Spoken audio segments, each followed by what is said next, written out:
Hey, what's going on, Los Angeles? What is up? And welcome to the Rams Skinny here on the LA Football Network, live on the Mightier 1090 ESPN. Thank you all, as always, for making us a part of your day. Get ready, prepped for the weekend, and we love being the show to carry you into the weekend. A little later than we were originally planning, but the schedule release was on Wednesday. Obviously, that's the talk of the town, so we're going to dive into that.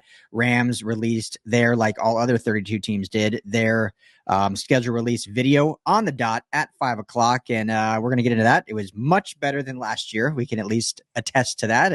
And so have some fun with that. And then also just talk kind of the schedule, the stretches, like, tough situations, all that, breakdown into it and have some fun with it. So joining me as always is my man, Ryan Skinny T. Anderson. My brother, what's going on? Happy Friday to you. Happy Friday to you as well. I'm going from yesterday, the heights of LA. We were visiting a very, very cool co-working space. Go check out a video I posted on my Twitter if you want to check that out. Yeah. Just, we got treated very, very nicely by our tour guide, showing us the space. Had a nice time having some lunch together. But today I got to go to the other end. I'm going to the DMV. Not Delaware, Maryland, Virginia. I'm going to the dreaded California Department of Motor Vehicles today. So from the heights to the lows in LA in just one day. I'm not sure there's a worse place that you have to go. I'm trying to think if there is like a worse place to have to go as a citizen than the DMV. I had to pay a parking. My registration was, or my insurance was out of date in my car. I was pulled over by a police officer because I glanced at my phone apparently. So I had to go. I had to go down and pay a ticket once, and that actually wasn't terrible. At the courthouse or at the DMV? At the courthouse, yeah. At which courthouse is your local one? Is there one in Highland Park? Downtown LA. Downtown LA. Okay. Yeah. Yeah. The courthouse, I guess that's probably a worse one because usually if you're there, it's for you're in trouble, where the DMV, you feel like you're in trouble because it's miserable, but typically it's just renewing something or registering. But anyway, good luck with that. I feel for you. Hopefully it's quick and painless. Luckily I have AAA, so we get to do everything through AAA. I haven't been in the DMV in years. It's beautiful. So shameless plug there for AAA. They should be paying us for this, but if you don't have that, get AAA, and then you don't have to go to the DMV. Fun fact. But anyway, show as always, speaking of paying the bills, brought to you by BetOnline. Head to betonline.ag today. Use our promo code BELIEVE. That's BLEAV. Gets you a 50% welcome bonus on your first deposit. Little, is that the bone marrow going down the wrong pipe? It looks like. The breakfast of champions there didn't go all that too well, huh? But betonline.ag, tell them the guys at the Rams Skinny sent you. You all right? You good? I'm good. Is that the bone juice, the bone marrow? The bone broth, yeah. Bone broth? My breakfast, yeah. I love that. Even when we were in Phoenix for the Super Bowl, we made a store run to stock our Airbnb, and we're like, all right, we need booze. All right, we'll get dinner. And Skinny T with the text to my wife, like, oh, don't forget some bone broth for breakfast. Not a text you expect to get. I'm not hungry. I'm never hungry in the morning. I don't like eating breakfast right away in the morning. So I found that bone broth is just a nice way to start your day without having to eat. Yeah, it is delightful, actually. I enjoyed it when I tried it from you. I need to actually start doing it. So yeah, anyway. All right. Well, let's just talk about the release video first, and we'll get into the actual schedule and kind of the breakdown. So before we kind of go into some of the intricacies of it, because there was a lot packed into this video. I mean, touche to the Rams media team. I thought they did a tremendous job. Like we said, much better than last year. It was a really cool, car theme. It had kind of and obviously they're not going for Miami Vice or Grand Theft Auto because it's LA, but it had that kind of feel where, you're there in the garage, souping up the car. It's cruising all through the country in different spots. But what were just your overall thoughts of the overall video?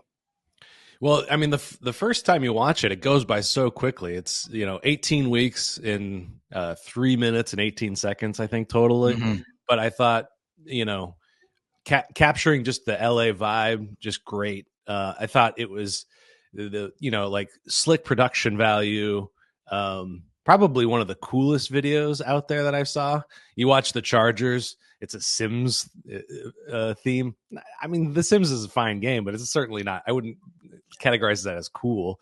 Yeah, but they got it the was funny, but yeah, it didn't have the cool factor the Rams did for sure. Yeah, Nipsey Hussle with the soundtrack behind it. The lowrider, just cross generations, across cultures, just a symbol of Southern California cool. It made me think of all those 90s rap videos that I would watch on MTV with my sister in the summer times, because we weren't Nice. supposed to be watching MTV. Really showing our age there, dropping MTV music videos. I bet half the kids watching this don't even know what that is. Yeah, I mean, it was 92, 93, 94 probably, when like Snoop Dogg and Dr. Dre videos were coming out with the lowriders. I was like 10 years old, probably a bit young. I would say so. Yeah. But it was the 90s. That's why you're so cultured. I was left alone, all day long in the summertime. So, but yeah, then the reference right off the top with the Straight Outta Compton album cover reference with the 5 or 6 different Rams players right there. So yeah, I mean, I've been going through and rewatching it. I'm writing a long article, just like highlighting all of the Easter eggs that you may have missed. So definitely check that out. It's taken me longer than I expected, but it's really densely packed. There's some nice subtle jabs at the other fan bases and other teams. A really clever Kirk Cousins jab there for the Vikings game. So I was really impressed with it. Keep an eye out for that article. Any highlights for you? Yeah. The article is going to be great because you really dove into it and got some great information on what is all there. So, I'd love to, I'll talk for a minute, but I'd love to hear your, like, so far anyway, that you found your favorite little Easter egg, as they like to call them, or favorite little nugget. But overall, it was, you see these videos that these teams release, and obviously immediately everyone's like, oh, that was terrible, that was good. But I think it really shows like how much intricate work goes into these. I mean, this is a 3-minute video, and this is what a lot of people don't understand in video production, because we do video production here at LAFB, not to that grand scale, but I mean, video production is an intense, laborious, long venture, and a 3-minute video like that probably took them, weeks to a month to really, like, and you see how much they packed into this 3-minute video, and not just the thought behind it, and like, okay, here's the poking fun we want to have, like, here's the design we want, here's the to mix with the music that we want, here's the theme that we want, and then to actually pull it off. So I thought it was just a really, really well done job. They got a shout out from Mike Florio. He's usually hating on the Rams, and he called it his favorite video of the release. So some love from PFT and Mike Florio.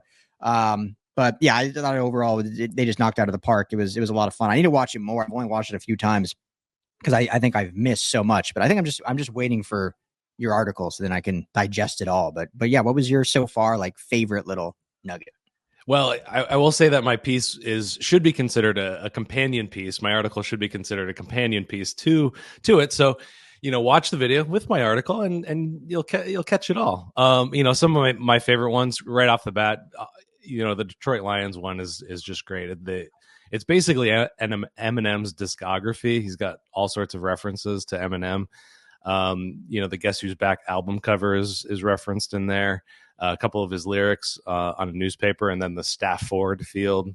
I saw online that Detroit fans are getting a little too upset about that.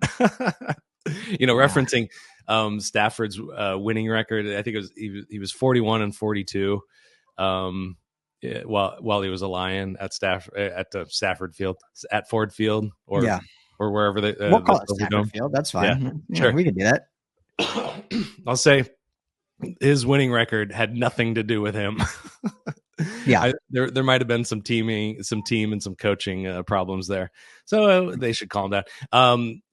Cardinals reference the Study Hall Stadium, a nice shot at Kyler Murray's study habits or lack thereof. Yeah, video gaming. Yeah, love that. Yeah. So what else do I got on here? The LA River is featured in there, which I just love that as an icon from movies going back to Grease and movies like Drive and To Live and Die in LA and Dark Knight Rises. All of them. Yeah, the Miami one, the Miami one's actually got some real deep cuts. So that one they lean directly into the Grand Theft Auto theme. They pull into the garage in that one. Sean McVay is the mechanic, kind of in the background. And they reference the Jalen Ramsey trade. So Cinco is graffiti on the outside. So number 5, right? Mm-hmm. And he was traded to Miami. So a little bit of a reunion there. But that pick that they picked up for trading Jalen Ramsey was used to get Byron Young. And they select Byron Young as an upgrade to the car, and then he pops into the seat. So that's pretty cool. That's how deep it is, though. This is you know, it's like one of those movies you rewatch and you're like, oh, okay, I get it. Yeah. No, it's great. It's funny that you bring that up because, you know, obviously at the time of the trade, it was deemed as like, oh, I mean, it was clearly a cap casualty getting rid of Ramsey for what they got back. But now you see the after effects, and, you know, it's only been 1 year, but because they needed to shed cap and it seemed like Ramsey's time was done, it's like you would take that all the time now. You got Byron Young out of it. I think that was a fairly good trade then for both teams. I mean, Jalen Ramsey is obviously a better player right now still, but Byron Young has a lot of promise, and I think it worked out for the Rams. Yeah, well, let's keep our fingers crossed on that one. Yeah. So, but yeah. Any other ones you want to plug, or are we good to just kind of then dissect kind of these games a little bit more? Yeah, let's jump into the actual schedule. Yeah. So hats off to the Rams. Man, whenever I wear a hat, it really shows how like bald I am when I take it off. Hats off to the Rams. Great video release. A lot of fun. Let us know what you guys think of it. If you loved it, if you hated it, drop it in the comments below. If you're on our Rams LAFB YouTube page, if you are on that page, please hit that like and subscribe button. If you're not, head to Rams LAFB and you can do it there, or on LAFBnetwork.com, or if you're listening on Apple, Spotify, wherever you get your podcast, we do appreciate it. But let us know what you think, because it was a lot of fun. So looking at the schedule, and we've talked about games we're looking forward to, so we're not going to go too in depth here. We've talked about, you know, quarterbacks that are going to play and whatnot, but I think now we see these stretches that they have to go on. And let's just start at the very beginning, because we were hoping the Rams would play the Lions on Thanksgiving. Thought that would be a ton of fun. You know, we knew it was back in Detroit, so it's like, what better time to get the Rams on Thanksgiving and whatnot. But they ended up getting them on the opening weekend, the opening Sunday night primetime football game at Stafford Field in Detroit.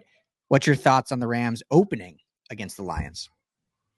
So the last game against the Lions was last game in 2024 was against the Lions, and now their first game in 2024 is against the Lions. I mean, it's so fitting that was able to work out, that they kick it off where they ended. You know, so much stuff left on the field there. You know, from you know, crowd booing Stafford. You know, his feelings getting, you know, hurt by that. Tyler Higbee going down. With a you know a not thoughtful hit. I guess I'll call it that. I don't want to call it a dirty hit, because that implies some intent that he was trying to hurt him. But you know, and then Jonah Jackson coming over from Detroit as well.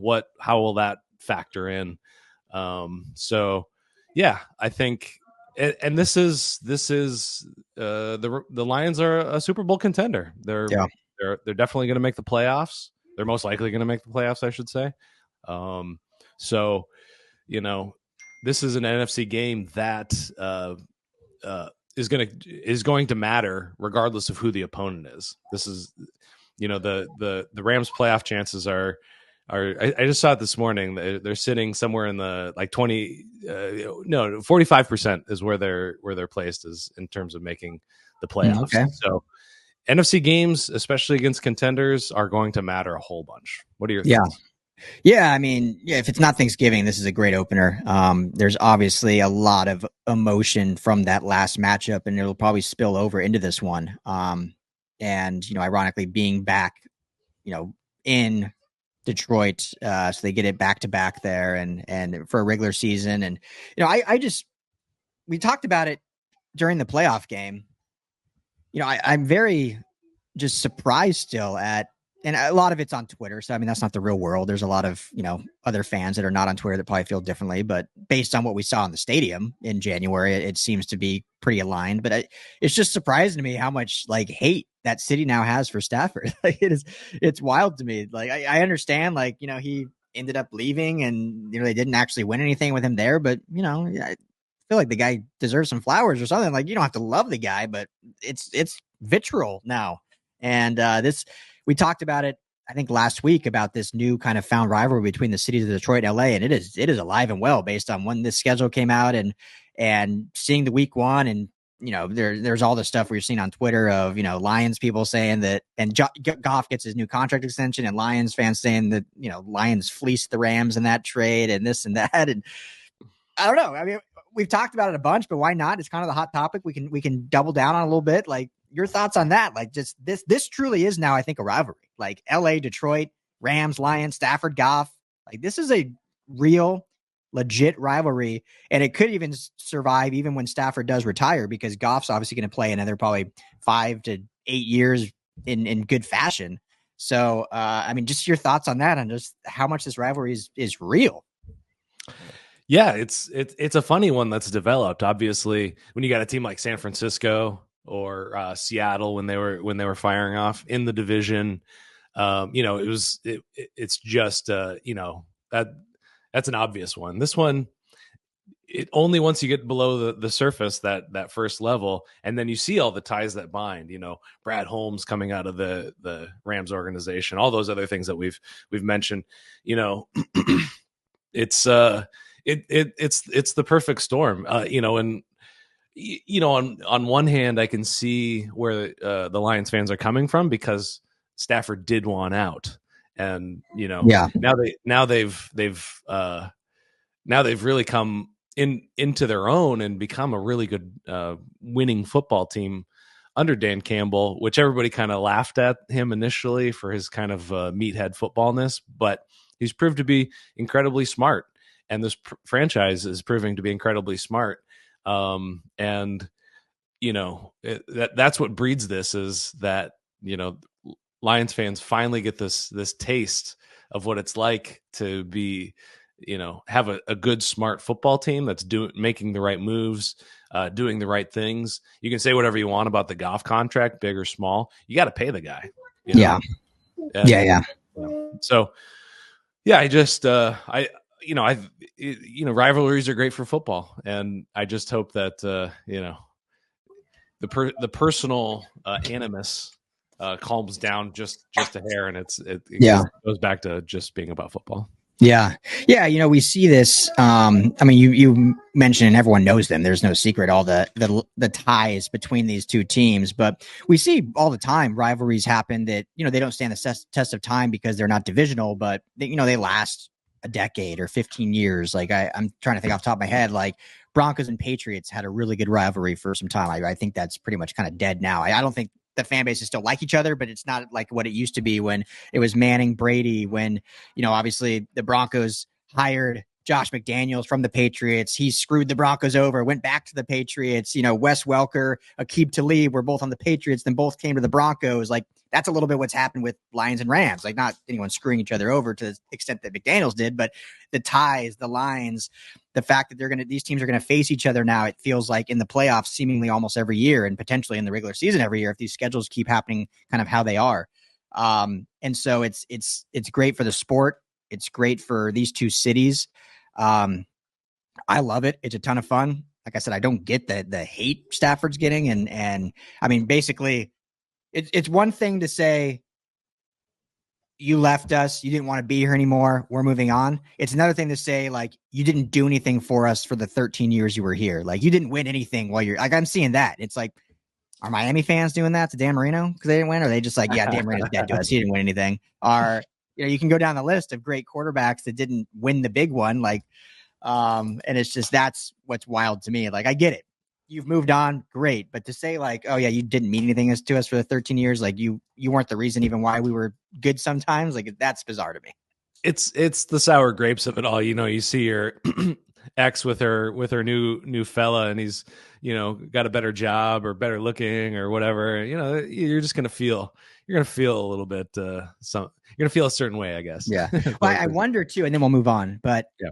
I feel like a lot of the hate too, which is so funny because at the time they were rooting for him, but the fact that he won in year one in LA, when it happened, it seemed like all Detroit was rooting for him. And then I think after it happened, they were like, wait on, hold a minute. He left us and immediately got like the better wife, like upgraded. Because you think about it, like, and I'm not trying to compare to Joe Montana, and it's a very different scenario because Montana won 4 Super Bowls for the Niners. But when he left, which was more of mutual because they had, Steve Young in the wings. But if he would have gone to Kansas City and won 2 Super Bowls in Kansas City, I wonder if there would be animosity. Obviously, I know he's one of the greatest ever and an absolute legend in San Francisco, but I wonder if there'd be some mixed emotions like, man, you left and you went and, like Brady, for instance, like he leaves, he's still the greatest Patriot. Everyone loves him, but there might be some people like, I don't know. I think I'm probably spinning my wheels here, but I think the fact that he won so quickly, maybe that aided to the fact that they're like, dislike him even more. If he wouldn't have won yet, they might still be rooting for him. Who knows? Oh, absolutely. And if he ended up on a trash franchise, it would be, they'd be just fine with it, I think. Yeah. I mean, they'd still be like, look what you left. You left us and now you're in trash. Whereas the fact that he's on, a $13 million home in beautiful Los Angeles with a Super Bowl ring, it adds to it. So anyway, enough of that. Great rivalry. Love it. LA versus Detroit. We are here for it. Are we going to be there week 1? Are we going out there to Detroit? There's so many good away games. We talked about it often. There's so many good away games to go to. That would be a great one. LA football fans, we are going to one, and we want to bring a bunch of you with us. So let's do a fun. So maybe we'll put some polls out and see what everyone wants to do. That's a great idea. Yeah, because I think we got to do it. So anyway, all right, let's just talk this next stretch. We're not going to go every single game here because we've already talked. But as you mentioned before the show, a week 6 bye, which is Sean McVay's earliest bye as head coach, correct? Yep.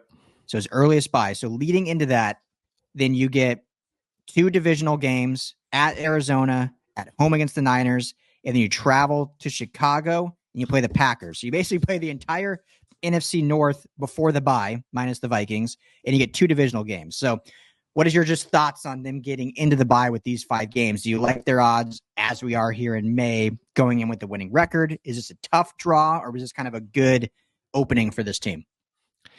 Well, I think they're going to be competitive in each one of these games. I'll say that off the bat. But they have to start off fast. They have to start off just firing on all cylinders because you got Lions contender, Cardinals, a better team, but yeah. Then you got Niners, Bears, Packers, all NFC contenders. Those are all teams that are going to be competing for playoff spots. Yep. So those are going to be tough competitive games, and they got to come out firing because those are going to matter at the end of the season. Because they went on that stretch run after the bye week last year that got them into the playoffs.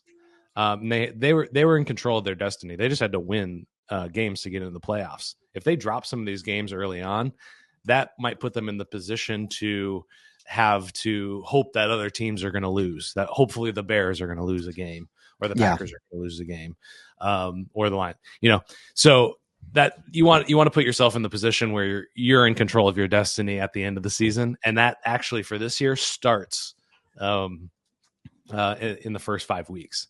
Yeah. Last season, they didn't get off to a hot start. Usually McVay gets off to a hot start. And talking about the bye week, his previous earliest bye week was in 2022.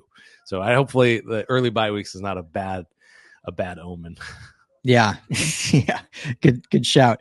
I think it's a tough draw a little bit because, I mean, as you mentioned, literally Arizona, I don't think is a playoff team yet, but I think they were better last year than people thought too. I mean, the Rams were the true like Cinderella last year, but I think John Gannon and his staff, and with Kyler healthy and, getting Marvin Harrison Jr. and, they had a good draft again. They're going to be they're a good divisional opponent. And then outside of them, all 4 teams are playoff contenders, like you mentioned, with the Lions, Niners, Bears, and Packers. So, I mean, you do not want to go in the bye 1-4. Obviously, that's like doom and gloom. And obviously, we saw what the Rams did last year, being 3-6, and then coming off the bye and going on their run. So certainly they can do it, but you got to have some good wins here against playoff contending teams. So, even if it's 2-3, that's not the end of the world, but you got to win at least one of those big playoff games. You got to beat Arizona. If you can get in there at 3-2 or 4-1, then you got through like the heavy meat in the beginning and good, because what's nice is then they get a little bit of relief coming off the bye. So you get the bye week, and then in 3 continuous weeks, you get the Raiders at home, you get the Vikings at home on Thursday Night Football, and you travel up to Seattle against the Seahawks. Always a tough foe divisional, but the Rams do typically play well in Seattle and kind of have their number. It also helped when they had Aaron Donald, so we'll see how they do without him. He had typically 8 against the Seahawks, but how do you like that 3-game stretch coming off the bye? Yeah, and I would even extend out to the game 10 there. You've got 3 home games here and a quick trip up to Seattle. So that's going to be you've got home Packers, bye week, home, Seattle, home. So like in terms of traveling, this is going to be a nice stretch where they can, sleep in their own beds a lot, rest and recover nicely. And then in terms of the opponents, Raiders and Vikings are going to be very, very beatable. I'm surprised they put the Vikings on Thursday Night Football. I guess they want to see JJ McCarthy in LA, I guess. Yeah, there you go. And then or Sam Darnold, our guy. We'll see. Yeah. And then I'm starting to get a little bit worried about Seattle. I've spent some time diving into their new offensive coordinator Ryan Grubb. The similarities that Geno Smith and Jane Daniels have, just willing to air it out, throw it down the field.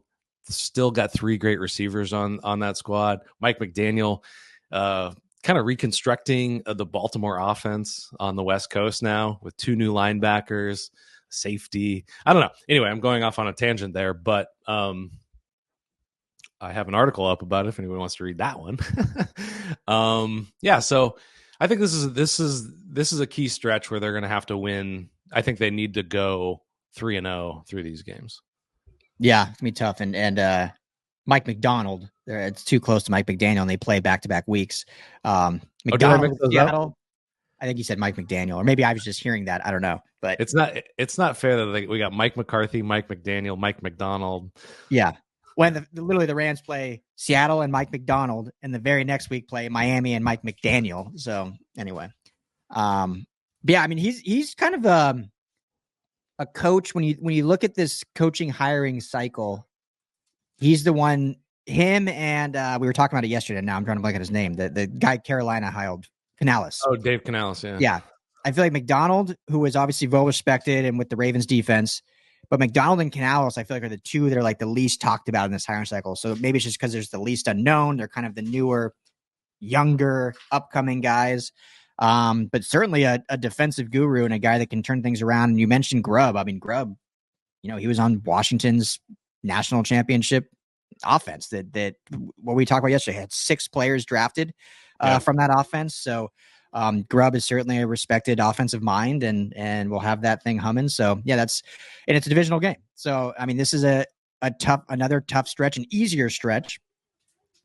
It's nice that after the bye, you get Raiders, Vikings back to back, and then you get the mini bye because you play Vikings Thursday night, mini bye to go up to Seattle, and you get the Dolphins at home, which is going to be a track meet. I mean, we're talking about 2 prolific offenses, and it'll be interesting to see because Miami obviously wants to move the ball fast, air it out. They got those speedy receivers, and the Rams now have almost pivoted to this just smash mouth. We're going to run the ball down your throat, at least based on personnel. We'll see if they actually do that, but that's what the personnel tells you. So it's going to be a really interesting kind of chess match between McVay and McDaniel in LA when they play the Dolphins. So moving on, and we'll do a prediction show later where we actually predict the records. So after the Dolphins, then you travel to the Patriots.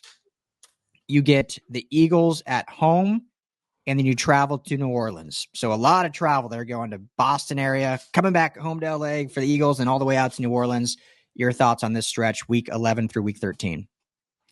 Yeah, so you get that nice break from traveling too much to just being thrown kind of West Coast, East Coast, West Coast, New Orleans. Yeah, that's a hefty travel.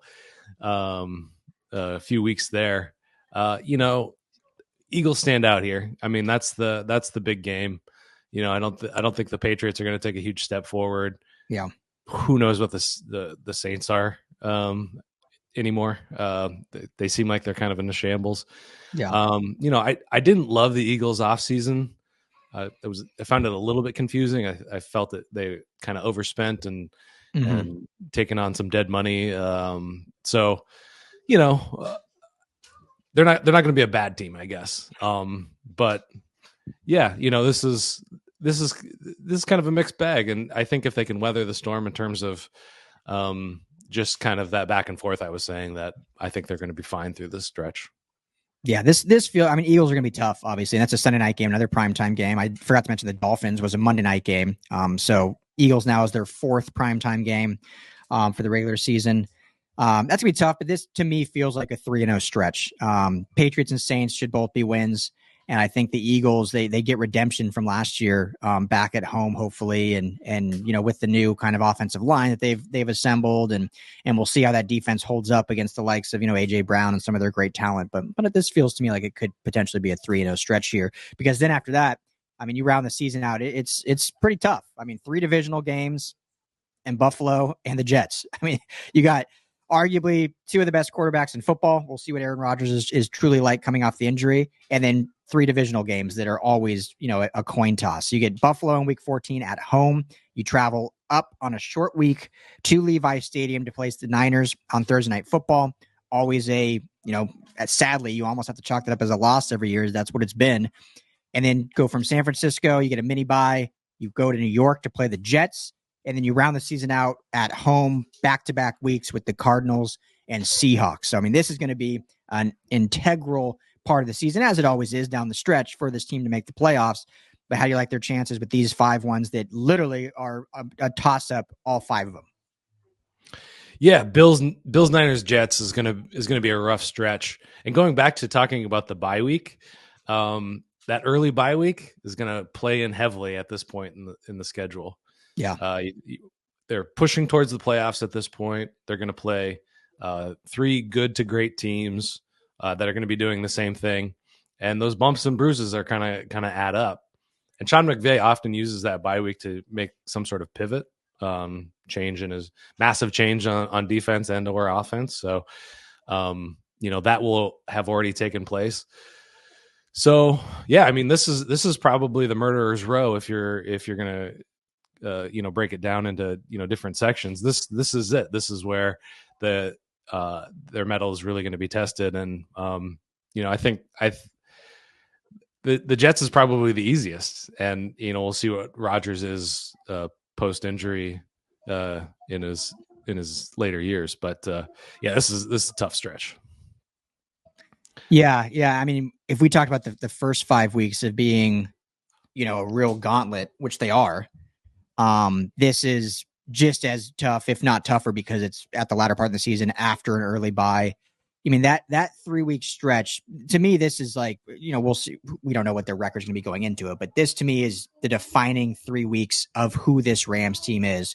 When you get the Bills, the Niners on a short week, and then the Jets. And, I hate playing the Niners on a short week, but it's nice that they get a little 10-day break between playing the Jets. They get like the mini bye, if you will. So, it's really going to show who they are. And then the 2 divisional games. If they go into that week 17 game around 500, that's going to be critical of how they finish the season against the Cardinals and the Seahawks. And if they win out, then they're probably in the playoffs. If they drop one or lose both, they're probably out of the playoffs, because the division is going to come down to, obviously the Niners and Rams are at the top, but the Seahawks, we don't really know. And we know that the Cardinals are climbing. So that 3-game stretch, though, to me might be one of the toughest 3-game stretches in football this season. I haven't looked at everyone's schedule, haven't had time yet, but it feels like just on paper in May, when you look at Bills, Niners, Jets, that's pretty tough. So if they get out of that 2-1, this is a true contender. Yeah, and you think weather-wise, they really lucked out, but they do have that December game in New York as well. So always fun to factor in the weather. In that time of the year on the East Coast. Yeah, that's true. That's really their only potential really cold weather game is that week 16 at MetLife. They got week 11 in Foxborough. That's like end of October. End of October. So that potentially is cold, but that's it. I mean, they get Philly at home. They get Buffalo at home. Week 13, they travel to New Orleans. That's a dome. San Francisco, week 15. So, I mean, the other potential ones, Detroit, Chicago, are all beginning of the year. So they did luck out weather-wise. It's really just that New York Jets game, week 16, that could potentially be, snow flurries, if you will, which they played the Giants last year in week, was it 17 or 16 last year? The Giants, I don't recall. Yeah.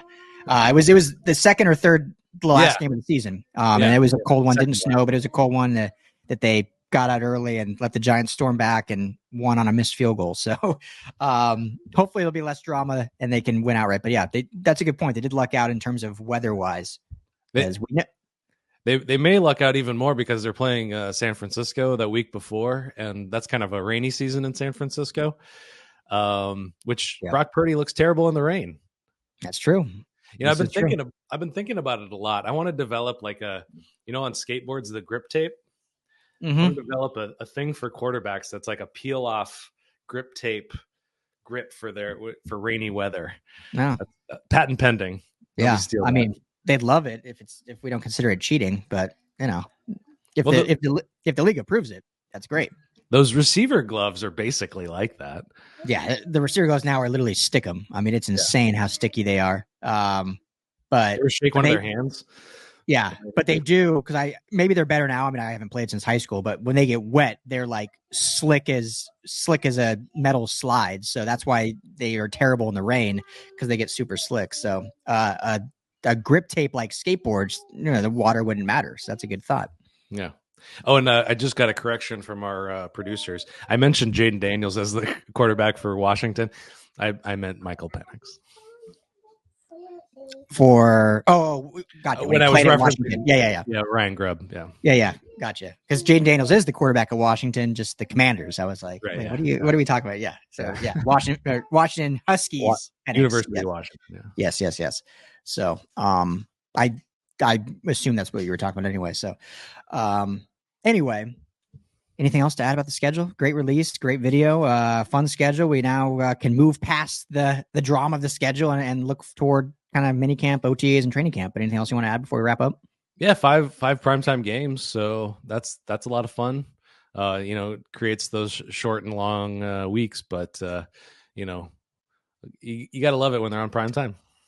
Yeah, exactly. So I